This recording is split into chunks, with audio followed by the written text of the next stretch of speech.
alongside the ritual of the ultimate forbidden lord is forced to send 4 of these cards to the graveyard. And believe it or not, it is heavily implied that the next card that he was back for, as soon as the turn started, was Exodia the Forbidden One, which means he would have had all 5 pieces on his very first turn of the install. I assume the percentage is quite similar. All I know is Adrian, I bet you wish you went first now. Anyway, Adrian sends 3 pieces of Exodia to the graveyard, along with his ritual of the ultimate forbidden lord. He draws 4 new cards. Gets Exodia the Forbidden One, Fuck Kings, Royal Sword, and Burden of the Mighty. Jesse sets Delta Barrier face down, and then it's Adrian's turn, and he draws. His opening hand consists of Exodia the Forbidden One, Right Arm of the Forbidden One, Burden of the Mighty, Fuck Kings, Royal Sword, and Crest Bird. Since there are 5 Forbidden One cards in hand and 3 total, he can activate his ritual of the ultimate Forbidden Lord, despite it being in the graveyard. Now, thanks to this effect, he can return 4 Forbidden One cards to his grave after the death. He can then discard 2 Forbidden One cards in his hand after the turn. Very much as suppose she know you existed.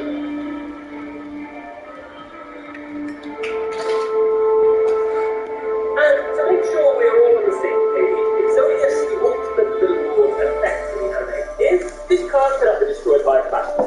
This card is unaffected by the effects of spells, traps, and effect monsters, controlled by the opponent. Controlled by the opponent. And emphasize that for a reason, it will come up later, but keep it in mind. When this card attacks, send 1 Forbidden One monster from your hand or deck to the graveyard. If there are 5 different Forbidden One monsters in your graveyard, you win. Let's be honest, if you're sacrificing your girlfriend to get this card, it needs to have all kinds of protection as well. You know, worth it. Is it worth it? Adrian activates his version of the Mighty Continuous spell, which reduces the attack of opponent monsters by 100 times their level. Herman is weakened by it. Adrian attacks it, and due to Exodius' effect, it sends another piece of Exodius to grave, increasing its own attack. Jesse, not wanting to lose Herman, activates his set, Delta Barrier. Due to this card's effect, Delta Barrier, when activated, lets him play any identical card of himself in the graveyard. Very lucky there to take the set of Delta Barriers.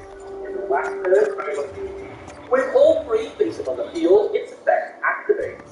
It makes the damage from an attack 0 and prevents a monster being attacked from being destroyed by battle. No damage is dealt, and Herman is not destroyed. Adrian ends his turn. It's Jesse's turn, and he draws Uriah, Lord of Serious Flames.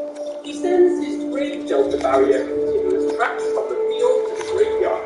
This allows him to special summon Uriah, Lord of Serious Flames. Uriah's effect allows him to gain 1,000 attack to each continuous trap in his grave. Burden of the Mighty weakens Uriah, however, Jesse activates his Eternal Reverse the Quick spell by attacking him with Uriah. This card lets Jesse, when he's per turn, target 1 face-up subtle trap on the field and set it face down. Uriah forces Burden of the Mighty face down. He then uses Uriah's effect to destroy 1 set subtle trap. Jesse enters his battle phase and attacks Exodius with a mod. Exodius is not destroyed thanks to its effect, however, the damage is still dealt. Adrian takes the first damage off the duel.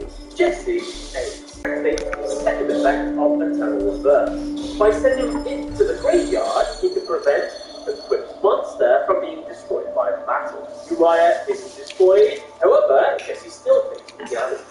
There's only 1 more attack left until the final piece of Exodia enters his grave, and Adrian automatically wins the duel. The end of his turn. Now I'm going to have to jump in here, because all the misplay that happens, which has really serious ramifications for the rest of the duel. You see, the previous turn, Jesse Bell fully explained Eternal Reverse's protection effect. So why was Adrian surprised when Uriah wasn't destroyed by the battle? If you wanted to remove the monster from the field, then you should have acted the mark you had no protection. And you might be saying, well, we probably should damage. But I don't get any sense. Adrian going for an alternative works to get attack with win. Life don't match with the skill. So no matter what you take, if your opponent lets it go through to work with. I know there's no way you can know that Jesse needs all 6 beats on the field to keep them together. But let's be honest, had he done this, I think that's come on and moved from the field, he would have won in the next turn. Jesse would have then dealt with Exodius in any way, shape, or form, and Adrian would have 100% won. I want to clarify the break the seal card that Adrian has in hand. The reason it's the second phase now is because it's probably on the field, the best is left with Exodius and which probably should have won the door for him. They get 2 copies of it as well, so that's why it's there's one way to go into these boxing or pop cards and at the moment they are not working on the field, but on the field actually principle, so I don't know what the happens with the boxing. The boxing and the field cards don't really have best effect field spell, castle, so no misplays for that aspect. And I get them all on the same page, it's just he activates. Now, by banishing itself and a copy of itself, he draws 2 cards. He draws Phantom Sky Blaster and Raphael Lord of Phantasm. He summons the Sky Blaster. Use its effect when it is summoned, it summons a token that every other monster controls. Uriah and Command 2 Brigadier tokens are summoned to the field. Jesse then uses the second effect of Phantom Sky Blaster. This allows it to inflict 300 damage to each of the tokens and itself that are on the field. Jesse tributes Phantom Sky Blaster and its tokens, which the special summon its final secret beast, Raphael, Lord of Phantasm. Now, believe it or not, Jesse actually has the win on the field right here. If you're going to a completely different way, something will win way far down the line. He could have won right here, right now. Why didn't he? I don't know. How did he work? Well, like this. With Raphael on the field, he can use its effect, which allows it to tribute monsters on the field to increase its attack by the combined attack of the tribute monsters and make it return.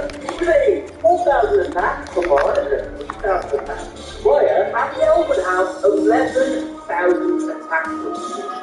Smash straight into Exodius, he would have won the door. He wanted the 4,000 release on command, that's more enough to win the game. The only reason I can think of why he didn't do this is the they want him to get out armor spells as the perfect character to Exodius. Monster. So I think that's why maybe Bell Jesse was overcome.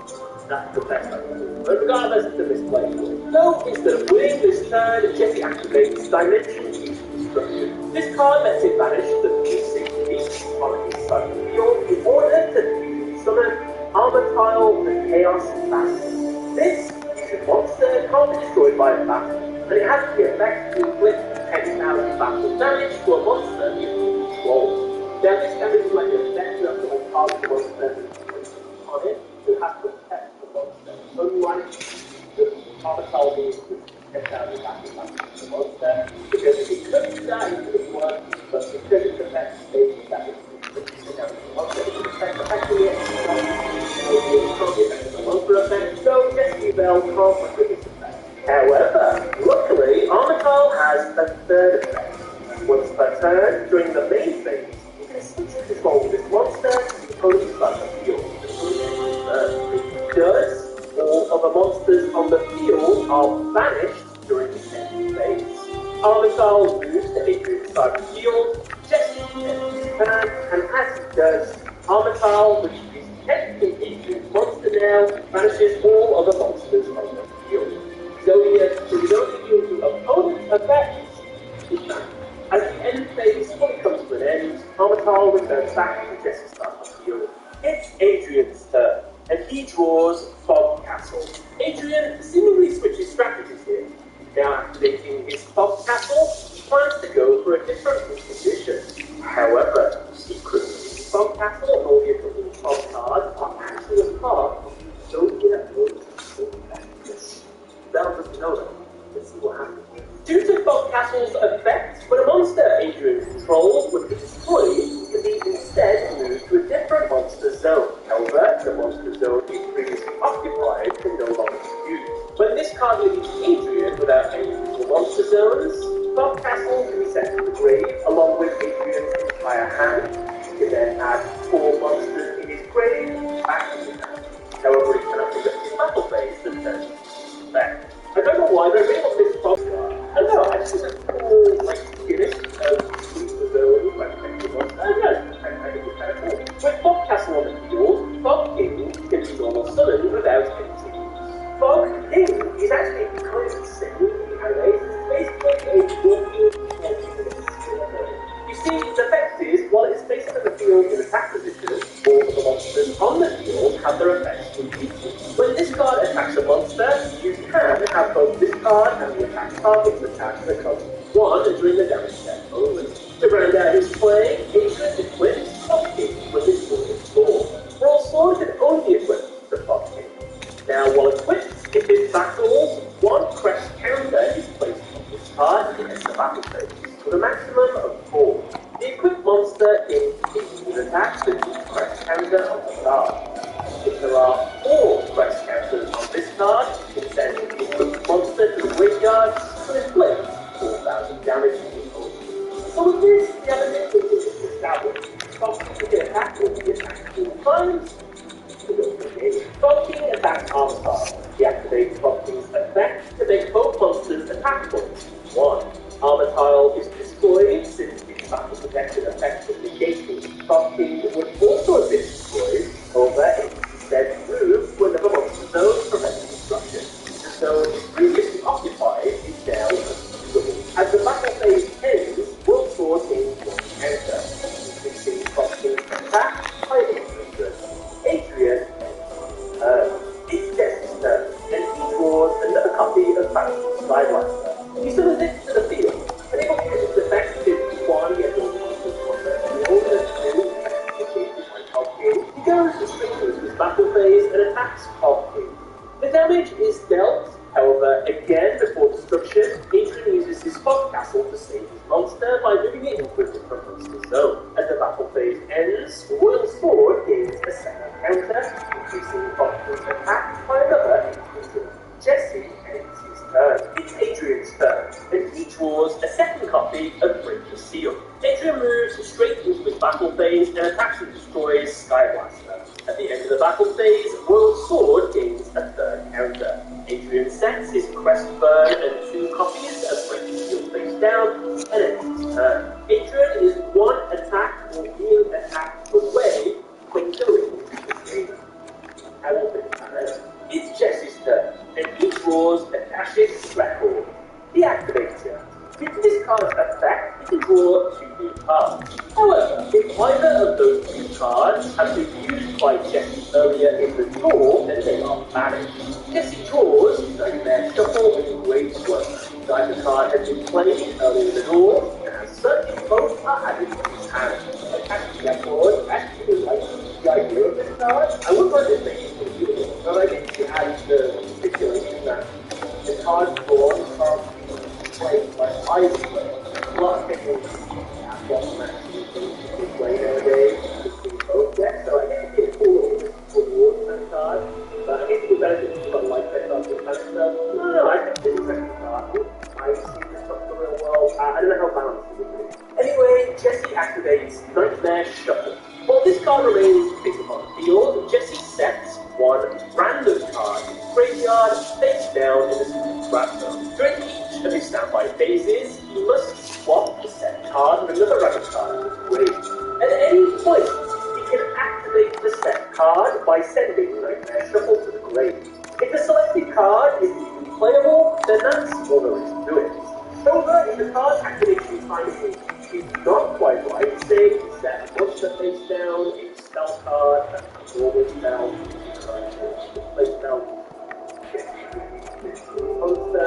the card is criteria and can't be activated. Instead, it has a detrimental effect where the card won't be activated, and every card in your hand and field is activated. Now, this part of the effect is fully got in the field, that's kind of like great past, but I assume that the card that's chosen to bring up the random gets the card look at it. So I'll hold it up like this, and then let it break down. So he doesn't know what the card is, that's the whole gamble aspect, and the fact it's double S graveyard. So it's actually kind of insane, but the card that actually should set down is Hand Destruction. The most perfect card to counter what it's turned out to do. I don't want to go into what that requires to get that card. All the cards are graveyard, but it's Jesse follows this play by putting his Great Wormer. Gets battle phase and attacks fucking destroys Great Wormer, leaving Jesse with only 100 life points left. Versus Great Wormer was destroying one card on the field. He destroys Royal Sword, preventing Adrian from winning the next turn. Since it is no longer equipped with the sword, the attack returns back to 0. However, since Royal Sword was destroyed, Adrian can activate his trap, Crest Burn. Adrian can fill up his monster zones with his Swamp Castle counters, equal to the number of Crest counters that are on Destroyed Sword. With 3 additional counters added on to the monster zones, this means that all of Adrian's monster zones are unplayable. Due to this, Bob King is sent to his graveyard. Jesse gets Russian caramel grilled chocolate squares from Ghirardelli. Makes every day a bite better. It's Adrian's turn, and the penultimate turn of the duel. He draws and gets Magical Balance. Since all Adrian's zones are clogged by the Frog Castle, its final effect is now activatable. By sending it and its entire to the graveyard, he can add 4 cards in his graveyard to his hand. However, it won't be allowed to attack this turn. And here is where it's revealed that Adrian hasn't changed his position. He's still going for Exodia in the game. He discards Magical Balance and adds back Exodia's Forbidden One, left arm Forbidden One, right arm Forbidden One, and right leg of Forbidden One. With 4 pieces of Exodia in his hand, Adrian wins the game. He activates his face down when you seal. Its effect lets it send itself and 1 other Breaker Skull on the field in order to add a Forbidden One card to his hand. He attempts to add the final piece, left leg of Forbidden One. However, in response, Jesse gambles with a mysterious second card. He sends Nightmare Shuffle to the graveyard in order to be allowed to activate it. If this card is anything other than destruction, Jesse will win the duel. However, we already know it's the Phoenix, Backup Soldier, Exploding Cloud, and Points Steel. Since Jesse has no hand, he simply draws 1 card. He gets Grinded Golem. The effect of Break the Seal resolves, and Adrian adds the left leg of the third one to his hand. Unable to attack or gain due to his Bob Castle's detrimental effect, he activates a Feather of Phoenix. By discarding 1 card in his hand, he can place 1 card in his graveyard on the top of the deck. He discards Exploding Cloud, and then places Exploding One in his grave on the top of the deck. Adrian sets Backup Soldier, and ends his turn. Third plan, activate Backup Soldier, add 3 Exodia to his graveyard at his hand. His turn happens, his final piece, the again. So, that means you now need to win this turn. Oh well. What could go wrong? It's Jesse's turn, and the final turn of the duel. He draws and gets Bell. Jesse activates the effect of Grinded Golem in his hand. By summoning 2 tokens to his side of the field to attack, he can special summon Grinded Golem to Adrian's side of the field. Jesse tributes the 2 tokens in order to tribute summon his called Bell. Bell attacks Grinded Golem, which in the anime is represented by mind controlling the opponent's monster into attack it out of hatred. However, the attack is done in the anime by a manifestation of Echo, which represents Adrian's darkness as a whole duel. Bell can look for the darkness of Adrian exists, Carl collected, and it's operant, they send out a big darkness, trying to pull it out, but I can get that full control. Anyway, thanks to Bell's effect, it makes it so that it can't be destroyed by a battle, and any damage you take is instead inflicted to the opponent. With this, Adrian loses the duel. Let's notice, Adrian is a really underappreciated character, and at the same time, sacrificed girlfriend to get the deck and still didn't win. Shame. However, let's notice, if you can check the Ask the Phoenix, then maybe Bell, like, really sweat her. Like, she expected this to be a cakewalk, and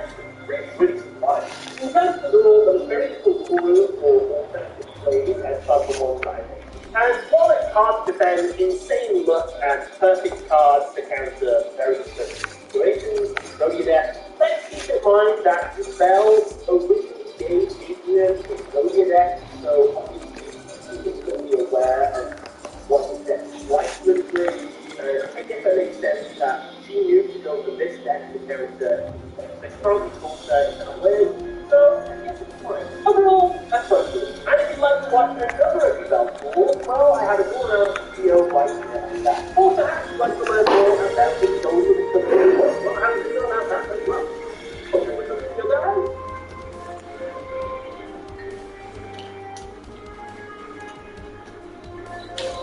You're awake, Commander. Zombies forced us here. Zane versus Cyrus, the inevitable duel between brothers. Cyrus must get his old brother back, the one that respected his opponent.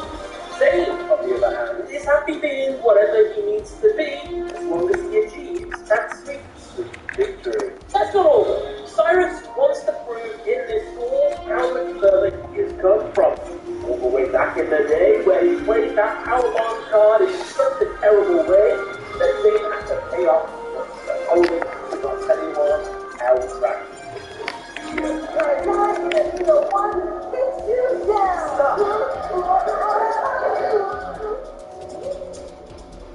This duel never happened, darling. Just take this and walk away. Nice job. You got yourself a team. Spoilers, Cyrus loses this goal anyway, but I mean, that was kind of obvious, since he plays the Roy deck. No offense to Roy, of course, but not a good archetype. If Cyrus really wants to beat Zane, he could throw away these cards and make a brand new deck, but we're stuck with them. We matched them all together, we slapped it up, slapped it up against Zane together. That's how we do that. How we do it. Why? Anyway, I was wondering if Cyrus played a little bit different in this duel, could the outcome have changed? Or perhaps if Zane missed some earlier opportunities for victory. We won't know unless we jump the duel. Before the duel begins, Jaden slips Powerbomb into Cyrus' deck, while both Cyrus and Zane slip into some electric shock colors. Now, the rest of this duel, when a player takes damage, they take the equivalent damage in the real world. And so, with that, the duel begins and Zane goes first. He draws, and his opening hand consists of Infernal Dragon, Exploded Dragon, Cyberdark Horn, Cyberdark Heal, Quick Summon, and Power Wall. Zane starts by summoning his Infernal Dragon to the field into defense. He then sets his Power Wall trap face down, and ends his turn. Why did Zane summon a 2,000 attack point monster into defense and 1 with 0 defense? Why would he do that? Well, it's because he wants it to destroy it, since the core of his deck revolves all around his Cyberdark monster, whom all have the effect of containing level 4 lower dragon-type monster from either player's graveyard to themselves to increase their attack by that monster's attack, which is significantly better than the real-world version. The Amazon is a quite strong finisher. So Zane believes it's in his best interest to sacrifice his monster for later play. However, whichever way you look at it, I'm going to call this a misclose, because one, you could set his Exploded Dragon face down instead, because when it is destroyed, it would destroy whatever card attacked it. In Zane start attacking directly, even earlier in the duel. Or, more simply, just summon this monster to attack. 3,000 attacks. Fun fact, Cyrus will not give the other monster for several turns. Just the draw.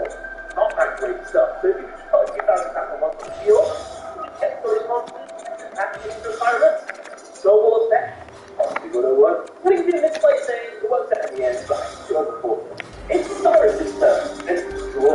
His opening hand consists of Trumpoid, 2 copies of Cycloid, Emergency Provisions, Cyber Repairer, and Lightboard. Cyrus starts by spinning his Trumpoid to the field with the attack, enters the battle phase, and attacks and destroys his Infernal Dragon. Now, since Trumpoid destroyed a monster by battle and sent it to the grave, its effect now puts the destroyed monster onto himself, increasing its own attack by the same amount as the equipped monster. And while now having a 3,000 attack point monster seems like a great thing to have, the real benefit of this play is denying Zane's resale of dragon-type monster in the grave. Good thing for Cyrus. So, thinking he has the upper hand, Cyrus ends his turn by setting Lightboard face down. It's back to Zane, and he draws Execution. He summons his exploded dragon to the field into attack. He ends his battle phase and crashes it into Trockwood. Everyone is confused by this move. You can walk out and attack those monsters and actually round to attack those monsters and then transform the monster being stronger. Seems crazy, right? That is unless you consider those dragons effect on that. You see, when this monster is destroyed in the grave, this card destroys whatever monster destroyed it. And not only that, but all battles involving this monster have their damage reduced to 0. With all the pieces in place, instead of the battle phase, I might add, say activates this quick spell, Quick Summon. This lets him immediately perform a normal summon. He summons Decided Our Horn to the field. This effect, when normal summon, it equips a level 4 or lower dragon monster in either player's graveyard itself. It then gains attack equal to that monster. Say it equips this Infernal Dragon, which increases its attack to 3,800. Save attempts to attack directly to deal a hefty amount of damage. However, Cyrus activates his set with Trance Light Force. Now, for as long as this card remains fixed on the field, if Cyrus would take battle damage, instead pay 400 light points to nullify the damage. And so, Force attack continues, Light Force Sword effect activates, the damage is down to 400. Zane ends his turn. I'll give Cyrus a little bit of help here. Light Force actually quite a good card to go into main. Zane, Cyber Dragon, Cyber Dark Dragon deck, knowing to be massive. He summons it to the field and immediately ends his battle phase. Due to the effect of Submarine Void, he can attack directly. And so, Cyrus attacks Zane directly. But that's not all. Since Submarine Void dealt Cyrus battle damage, he now switches himself to defense. Cyrus ends his turn by setting Cyber Repairer face down. It's Zane's turn, and he draws Cyber Dark Edge. He summons it to the field, and as he does, he activates effect to equip his exploded dragon in the grave itself to increase his attack. Zane moves into his battle phase and attacks Submarine Void with Cyber Dark Horn. Before the attack connects, Cyrus activates his second Cyber Repairer. This card's effect prevents all machine-clad monsters Cyrus controls from being destroyed by the platform until the end of the turn. The cost to play this card, however, is that Zane can draw a card. Zane draws and gets Judgment. The attack continues regardless. Cyber Dark Horn attacks Submarine Void. While it's not destroyed thanks to Cyber Repairer, the second effect of Cyber Dark Horn activates, which allows it to deal piercing magical damage. The effect of Light Force Sword, however, reduces that damage down to 400. However, Cyber Dark Horn is the only one that uses effect. All the Cyber Dark monsters that want to use effect and for this monster, now attacking with Cyber Dark Edge uses its by heavily damaging his heart, he can attack directly. I'm so confused on this. What the fuck? Damage to 400. Zane ends his turn by setting his Rebirth Judgment trap face down. It's back to Cyrus, and he draws Puppet Claw. He activates it immediately to draw 2 cards. He gets Trained Wheels and Mirror damage. Cyrus summons one of his Cycloids in his hand to the field. He then equips it with the Trained Wheels and Switch spell. This card's effect is that it can only be equipped with Cycloids. Now the monster is equipped to attack your opponent directly. If you equip monster inflicts battle damage to your opponent by a direct attack, you can display this card and you put the monster into your next standby phase. This can apply to quite a few cards as well as the deck, but Training Wheels is great. Giving a Cycloid with the new Cycloid monster. I would rather play maybe I don't rate this card, I would play that game. Which is his Submarine Void into attack, and it's his battle phase. First, he attacks directly with Submarine Void thanks to its own effect. It then switches itself back to defense after the battle. Cycloid then attacks directly next, thanks to Training Wheels. Since Cycloid inflicted direct damage, both this card and Cycloid are banished until Cyrus is in standby phase. Cyrus ends his turn by setting 0 damage face down. It's Zane's turn, and he too draws Puppet Green. He activates it to draw 2 new cards. He gets Instant Fusion and Fusion Guard. Zane normal summons his final Cyber Dark monster, Cyber Dark Heal.